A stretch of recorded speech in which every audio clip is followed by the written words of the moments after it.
დაკვეთა გაძლიერდეს, რაც თქვათ მაბედნიერებს და ოპტიმისტურ განწყობაზე მაყენებს. მე კიდევ ერთხელ ჯერა დაკვეთის, ანუ ჯერა რომ როდესაც მოთხოვნა ჩდება, იძულებული ხდება სპექტრი რომ მას უპასუხოს და თუ კი აქამდე ანუ მე თვითონაც თავს გრძნობ რომ რამე კი არ გადამიფიქრებია, ან კი არ დაუმფრთხალ ვარ ამისგან, რომ მარტო ვლაპარაკობ ამ ყველაფერს, ან ცოტა ვართ, ვინც ამას ვიძახით, ხო?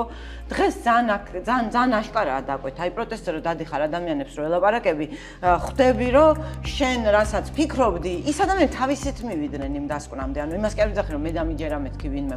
უბრალოდ მე უფრო ახლოს ვიყავი პროცესთან და უფრო იოლი იყო ჩემთვის დანახვა და ეხა ურემი რომ გადაბრუნდა 20-24 წლის არჩევნების შემდეგ, ხო და აი ეს ერთი თვე ილუსტრაცია იყო ოპოზიციური ვთქვათ სპექტრის ძალის და უნარების, ხო, რეალური ძალა გამოჩნდა მაშინ მათი.